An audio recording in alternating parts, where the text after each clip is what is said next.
Nagmumove yung tao eh. Tsaka mapratuhat na to. Hindi, malibog lang talaga ako. Oo, nakamove na kasi ako nung pakita ko. Okay lang, bakit break namin? Sino man? Ano ba? Dudurang kita, magpaya ka pa na. Yan. What's up mga bro? Ngayong gabi, iba-blind date ko si Russell kay Jelay. Hindi, ayoko! Kasi nag-break sila at di pa sila nagkakabalikan. Ngayon ulit sila magkikita at isasama ko sila at ipagdadate ko lang sila para manumbalik yung dati nilang pagmamahal.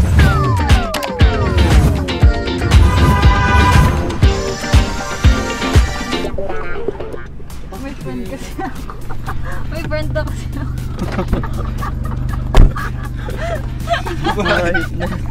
Ha? Nagmumove yung tao eh. Tsaka mapratuhat na to. Saan nagpasunduan lang sa akin? Uy! Hindi, okay lang. Sorry ha, because yung friend ko pala. Alabida, nakatube ako ng... Hindi, ayoko! Push lang ako. Ano ba lang? Oo, nakamove na kasi ako nung pakita ko. Uy, wag duduman yan! Bakit? Jelay, pasensya na. Friend ko kasi sinama ko lang si Russell. Eh, friend ka ni Mia. Sinama niya lang din. Bakit kita yung friend mo? Magkakilala pala yung friend natin. Mali mo kasi muling ibalik, di ba? Ibalik yung nakaraan. Hindi, malibog lang talaga ako. So guys, since taga Cavite kami, pupunta kami sa pinakamalapit dito na masarap kainan ng mga binububurang pagkain pa. Pupunta tayo sa Master Budbod. Wanna get up, no nothing but them possibilities. Feel the wind blow through my hair, feel the ground and on my feet. Wanna go out, I can tell they all in love with me. Got that style to make them stare, got that Leo energy. So guys, sa mga hindi familiar sa budbod, ang budbod ay fried rice na hinaluan ng scrambled egg, spring onions at kung ano pang toppings. Originated niya sa Antipolo at dinala dito sa Cavite. Kaya excited kami lahat tikman to kasi first time ko makakatikim ng budbod. So dito guys, makakapili ka. Meron silang small, medium o large. Depende naman sa appetite mo yan. Pero syempre para sulit natin, kunin mo na yung large. Unlimited sabaw pare. The best ang sabaw nila pre. Masabaw pare. Huwag ka muna magpakabusog sa sabaw Russell. May Sarap budbod nga pa pare. Nagpunta tayo dito at hindi nyo mapipigilan. Makakapili ka pa dito ng pwede mga add-ons. Karamihan sa mga nasa add-ons natin dito ay homemade. Kaya dito mo lang sila matitikman. Dito lang to sa Gentry. Bago lang dito ito kaya gusto ko na talagang puntahan. Ang nasa isip ko, ira-ride namin to. Pero dahil nga nag-uulan ngayon, sinasakyan na lang namin. At okay din yung daan. Hindi malubak, hindi masikip.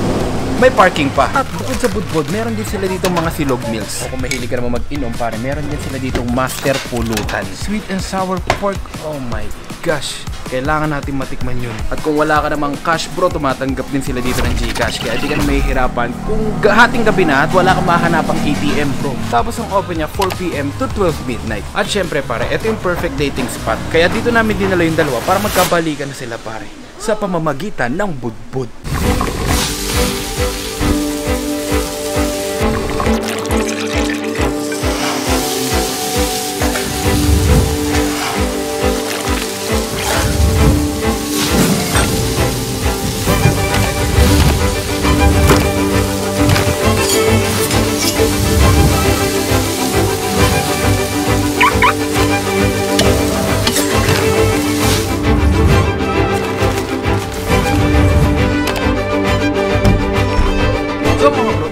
Size ng large na budbod pare. Sa normal na tao baka hindi na to maubos pare. Sobrang siksik. Bagay nga pala ang budbod sa chili oil na may toyo at kalamansi.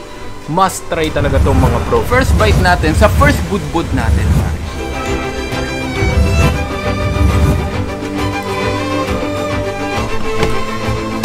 Pare, the best ang budbod. First time ko makatikim, nagustuhan ko siya sobra. The best. Must try dito pare, yung tapa, ang sarap ng tapa. Pre, uy, kamusta kain? Master Budbod Cavite. Bago na discover. Must try pare, dito lang yan sa Gentry. Kung taga Cavite ka pre, malapit. Sa QC meron din sila. Sobrang sulit. Paano man di ka na mahirapan sa pag-order bro? Ito yung Facebook page nila. Usapin mo lang sila and then ipalalamove mo yung order mo pare. Sinisigurado kong sulit pare. Pang appetite ko to. Busog na ako pre. Wala nang space sa tiyan ko. Sobrang sarap, sobrang sulit. Actually, pag 2 tao na to talaga. Wala kasi na talaga ako kumain. Try nyo yung large pare. Sobrang sulit. Hindi na nga namin maubos kaya pinatake out na namin yung mga hindi namin maubos eh. Kaya sobrang sulit dito. Must try. Ano ba? Sige na please, huwag na ngayon. Bumalik ka na sa akin. Bumalik ka na sa akin.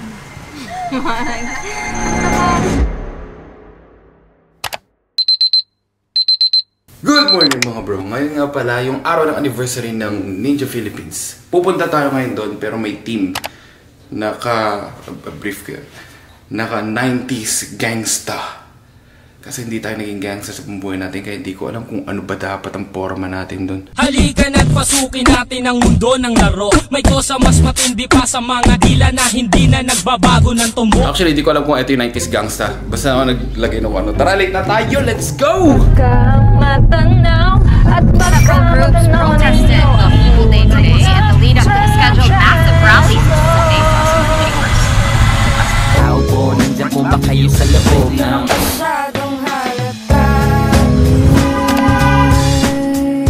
Sa mga nagtatanong kung bakit nga ba nakakotse kami at hindi nakamotor. Bumotor dapat kami kaso nga lang baka umulan. Kasi nagulan ngayon, may bagong bagyo na naman pumapasok sa Pilipinas. Tsaka syempre, para maisama namin. Ay, salamat! So, kain muna kami sa Army Navy. Pleasure is pain and the pain. Paano malaman pag original yung sapatos? Even good nights get you high. Little bit wild, but it's alright. Even bright lights got a dark side. Even good love feels like drugs. Even good times get you high. Little bit lost, but it's alright. Even bright lights got a dark side. So guys, medyo dumadami na kami. Maya-maya rollout natin kami. At pagka-rollout namin, syempre ako mahuhuli kasi nakakotse lang ako. Pero okay lang yan. At least, safe tayo just in case na umulan.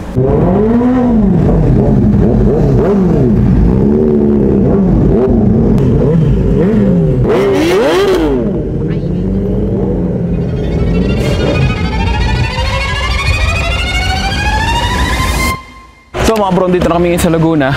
Sila wala pa. Parang inikot pa nila. Nagpunta pa yata silang Moto Market. These boys and girls watching around as I do my thing.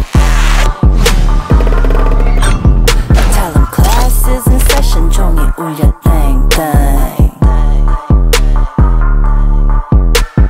I'm a whole scene, but I can't be found. Lamp in the cut, how to underground. Go, smile. Pagkatapos naman namin sa anniversary ng Ninja Philippines, ay umuwi na rin kami kasi nga baka abutan pa kami ng rush hour. Ngayon, tumigil muna kami para magkape dito sa Foresta. Tapos wala, magsasarado rin pala sila ng 11 eh. At least nakapag-tiktok na naman yung dalawang mga baby. Habang ako, sino mo ako mag-edit? Ano mo naman yun? Lagi tayo nag-edit kahit saan tayo mapunta, edit. Para updated din kayo sa mga vlog natin. Kasi ganyan ko kayo na-appreciate mga nerd ng vlog natin. Itong dalawang to, nagta-thirst trap pa oh.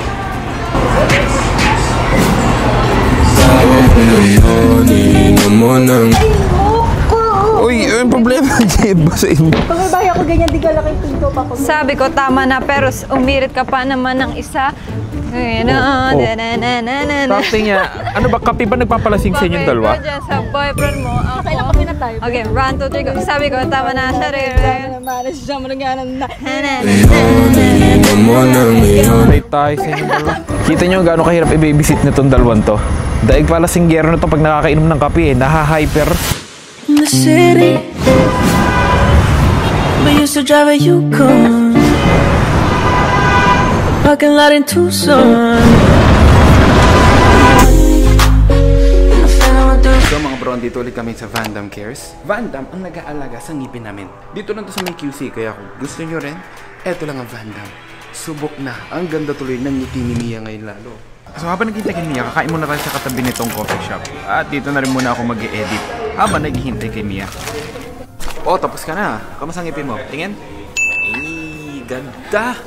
Ang lupit ng Vandam Cares talaga oh. Wala pang lipstick yan. Grabe naman oh. Ayan, Vandam Cares. Kung gusto nyo mahalagaan yung ngiti nyo, yung ngipin nyo, Vandam Cares syempre.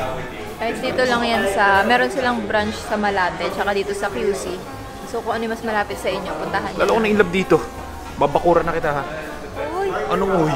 Boh, Nagpapaklining alagang lang Vandam siya, naman eh. guys. Kaya nagpapaklining ako sa Vandam Cares. Pero takot siya sa, nangingilo siya. Gusto ng Vandam talaga, i-brace ako para mas maayos. Pero sa sarili kong kagustuhan, sabi ko next time na po, baka dumakain, baka mameta ko hindi dumakain ng ayos, no?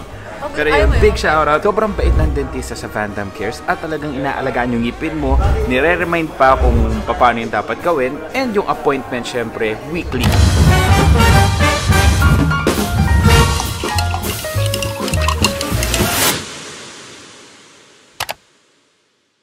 Klaro na ba ang isip sinta? Kasi naman po. Pagkatapos namin kumain ng budbud, pumunta na kami kaagad sa Maple Grove para mag-Starbucks, bumili ng kape, tapos gala-gala natin kasama si Fujiko. Kasi bago matapos ang linggo, papasyal muna namin yung batang yun para syempre buong week na siya walang ginawa eh. Enjoy lang natin itong Sunday.